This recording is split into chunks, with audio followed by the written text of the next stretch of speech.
استمداد بعد الموت۔ پچھلے جمعہ المبارک کے اندر استمداد کا معنی بتایا تھا، مدد طلب کرنا، مدد مانگنا۔ پچھلے خطبہ میں عرض کیا تھا کہ مدد کی دو قسمیں ہیں، ایک مدد حقیقی ہے اور ایک مدد اللہ کی طرف سے ہے، عطائی۔ یعنی ایک مدد جو بغیر کسی واسطے سے آتی ہے وہ اللہ ڈائریکٹ کرتا ہے، اور ایک کسی واسطے سے وسیلے سے آتی ہے۔ تو واسطے اور وسیلے والی جو مدد ہے، اس کے اندر لوگوں کو شک و شبہ پڑتا ہے۔ یہ بات میں ان لوگوں کی کر رہا ہوں کہ جو کلمہ بھی پڑھتے ہیں اور نبی پاک صلی اللہ علیہ وسلم کی ختم نبوت پر بھی ایمان رکھتے ہیں، کیونکہ بعض اوقات کچھ ایسی چیزیں ہوتی ہیں کہ جو اس دنیا میں موجود ہیں لیکن وہ ہمیں نظر نہیں آتی، موجود ہیں لیکن وہ ہمیں نظر نہیں آتی۔ نظر نہ آنے والی چیزوں پر ایمان رکھنا، اس کو ایمان بالغیب کہتے ہیں، اور یہ غیب پر ایمان رکھنا بھی لازم اور فرض ہے، ضروری ہے۔ ایمان کا ایک جز ہے، حصہ ہے۔ اگر اس کو نہ مانا جائے تو بندہ مومن نہیں رہتا، ایمان والا نہیں رہتا، اگر غیب کی چیزوں پر ایمان نہ رکھے۔ آپ بعض غیب کی چیزیں ایسی ہیں کہ جو اس دنیا میں ہی موجود ہیں، ہم سے وہ غیب ہیں لیکن اللہ رب العالمین سے وہ غیب نہیں۔ آپ جسم کو دیکھتے ہیں لیکن آپ کے اندر ایک روح ہے، روح کو کسی نے دیکھا ہے؟ ہم نے تو نہیں دیکھا۔ کسی نے دیکھا روح کیسی ہوتی ہے، اس کی کیا شکل ہوتی ہے، کیا صورت ہوتی ہے، کیا کیفیت ہوتی ہے؟ نہیں دیکھا نا۔ روح کو کسی نے نہیں دیکھا لیکن مانتے ہیں۔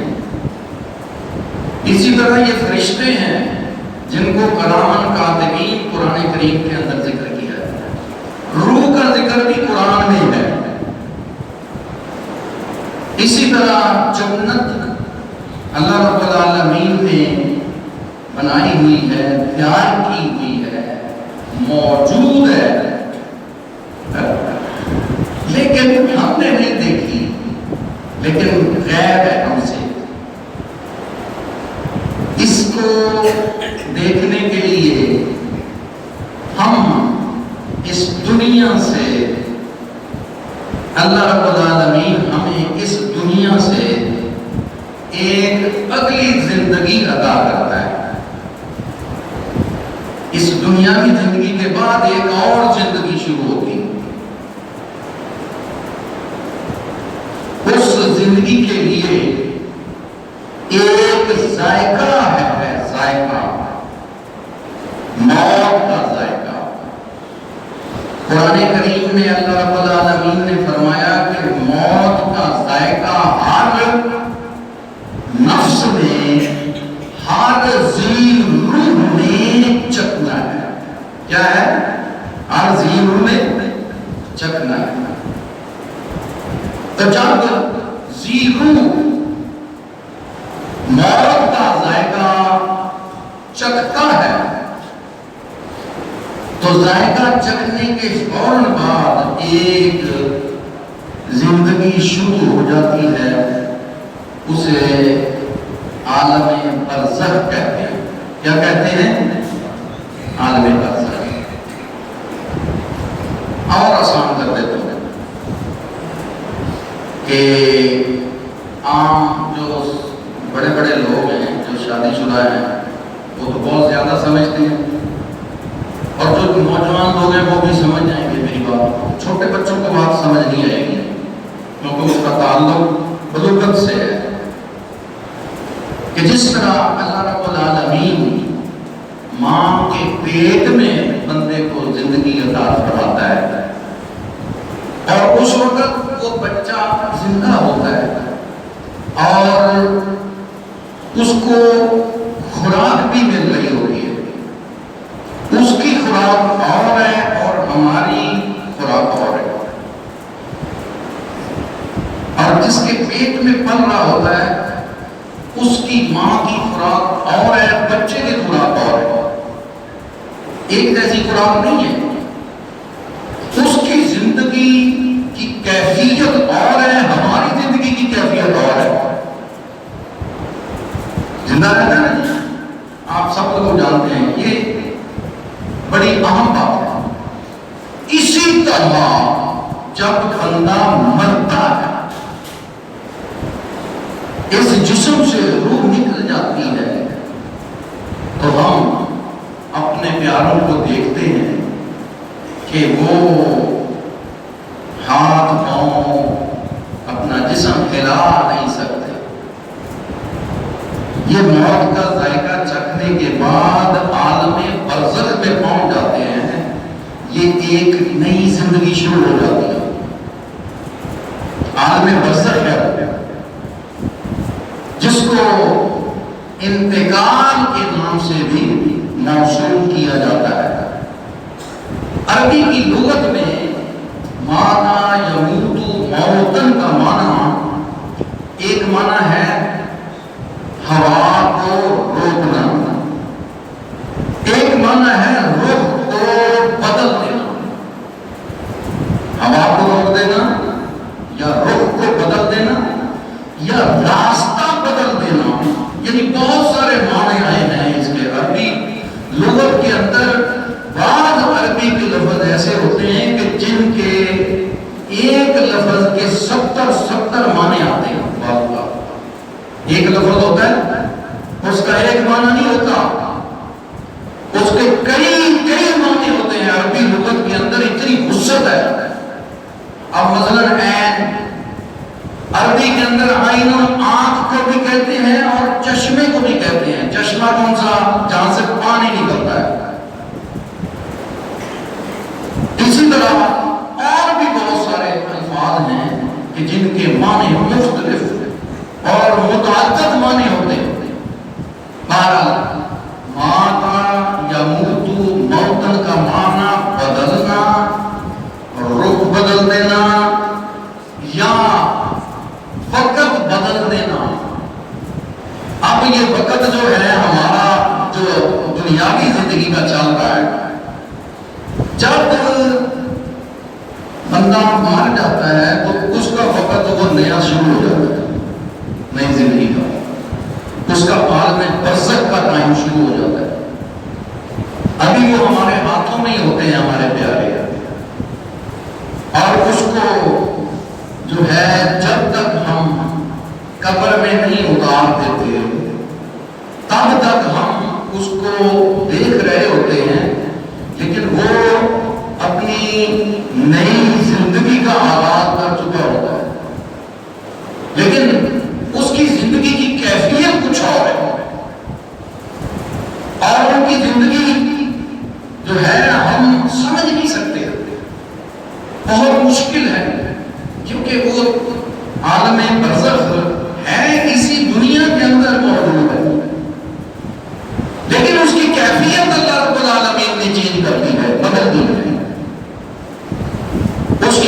کیفیت ایسے ہے کہ جیسے ہم روزانہ رات کو سو جاتے ہیں، تو جب سو جاتے ہیں تو ہمارا جسم آرام کر رہا ہوتا ہے اور ہماری روح جو ہے وہ کئی مرتبہ بڑی دور دور سیر کر رہی ہوتی ہے، روح دور دراز چلی جاتی ہے۔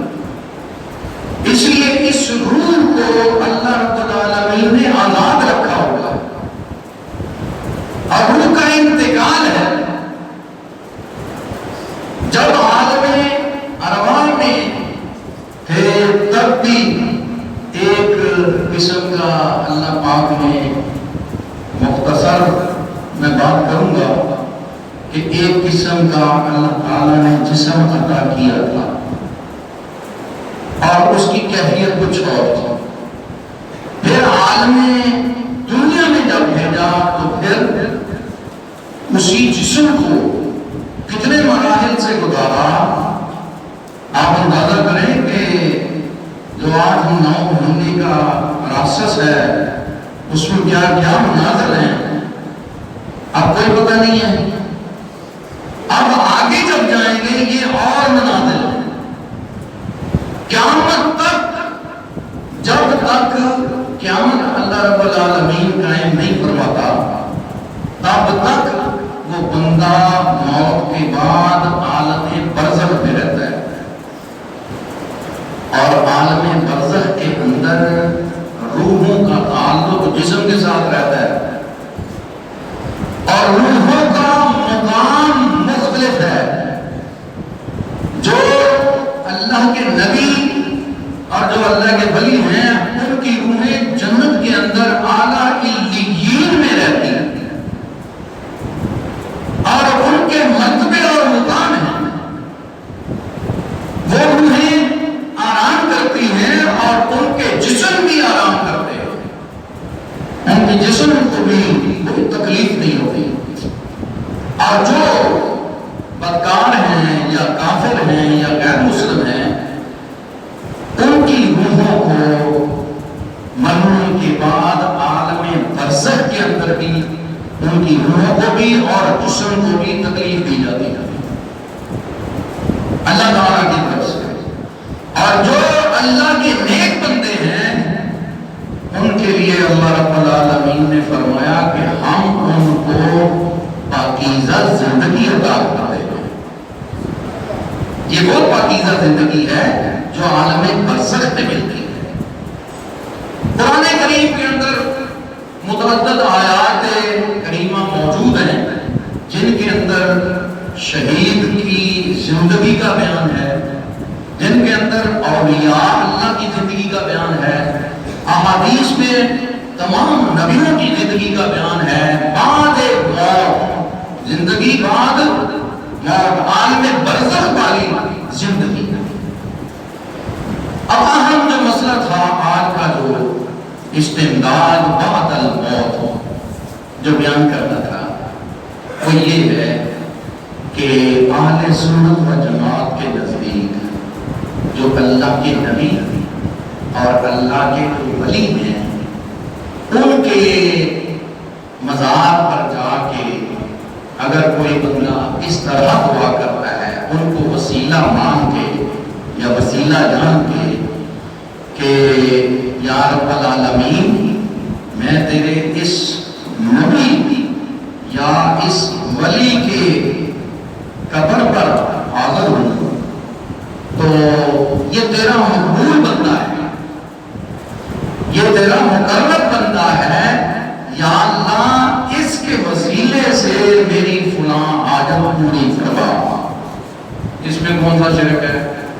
اس میں تو کوئی شرک نہیں، اللہ سے مانگ رہا ہے۔ کس سے مانگ رہا ہے؟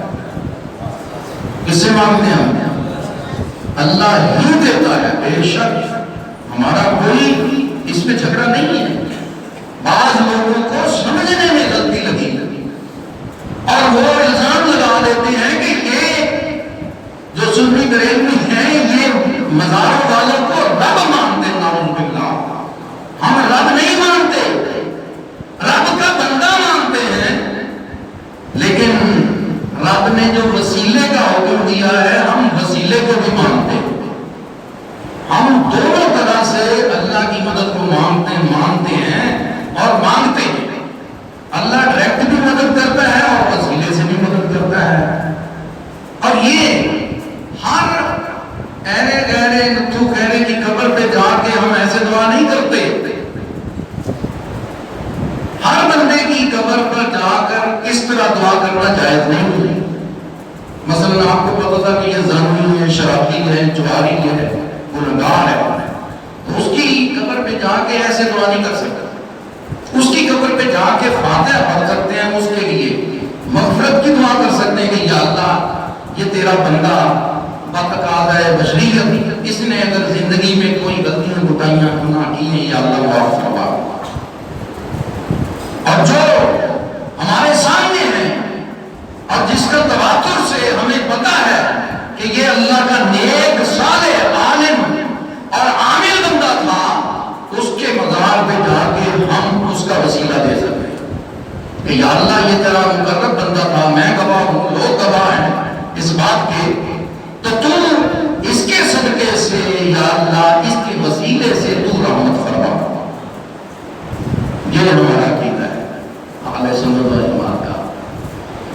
اب لوگوں کو شک پڑ گیا کہ دیکھیں جی یہ جو ہے نا قبر والوں سے مانگتے ہیں، ہم قبر والوں سے نہیں مانگتے، قبر والوں کے وسیلے سے، اور وہ مردوں سے نہیں مانگتے، ہم وہ زندہ ہے اور ان کے وسیلے سے مانگتے ہیں. اور جو مردے ہیں وہ تو بعض احادیث میں بھی اور بعض قرآن کی آیات میں بھی یہ کہا گیا ہے کہ بہت سارے ایسے زندہ لوگ ہیں کہ جن کے کام ایسے برے ہیں کہ وہ مردوں سے بھی برے ہیں، بلکہ جانوروں سے بھی بد ہیں. بعض ایسے ہیں تو اندازہ کریں کہ جو اللہ کی فرما برداری میں ساری زندگی گزارنے والا بندہ ہے، اللہ کا مقرب ہے، اللہ نے قرآن میں اس کے لیے فضائل بیان کیے ہیں، رسول اللہ صلی اللہ علیہ وسلم نے فضیلتیں بیان کی ہیں، تو ان کے وسیلے سے اگر ہم دعا کریں گے تو یہ جائز ہوگا. بات سمجھ میں آ رہی؟ کسی کو شک شبہ ہو، میرے پاس سارے دلائل موجود ہیں اور میں یہ ہوائی باتیں نہیں کر رہا ہوں الحمدللہ. اس لیے لوگوں کو شک پڑ گیا کہ ہائے شاید یہ ان قبر والوں سے مانگتے ہیں. نہ ہم قبر والوں سے نہیں مانگتے، ہم قبر والوں کے رب سے مانگتے ہیں. جس رب سے وہ مانگتے ہیں ہم بھی اسی رب سے مانگتے ہیں. اور یہ یاد رکھیں یہی صحیح عقیدہ ہے.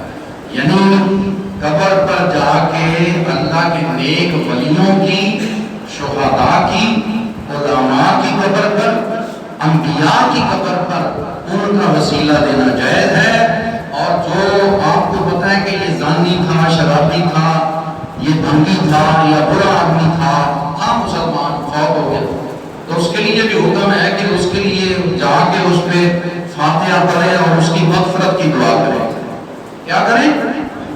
اس کی مغفرت کی دعا کریں تاکہ تمہاری دعا قبول کر کے اللہ رب العالمین اس کے گناہ معاف فرما دے.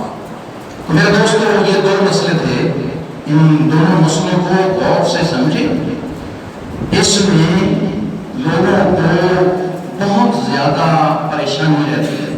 اس کی وجہ یہ ہے کہ یہ مسئلہ غیب کا ہے، یہ سمجھ میں آنے والا نہیں ہے، جلدی سمجھ میں نہیں آتا، یہ بریکی میں جانا پڑتا ہے تب سمجھ آتا ہے. اور جو لوگ ان بریکیوں کو نہ سمجھنا چاہیں تو پھر ان کو سمجھ نہیں آ سکتا. میرے دوستو اللہ رب العالمین کی بارگاہ میں التجا ہے کہ اللہ تعالیٰ ہمیں پیارے محبوب علیہ السلام کی پوری شریعت کو سمجھنے کی توفیق عطا فرمائے. وما علیہ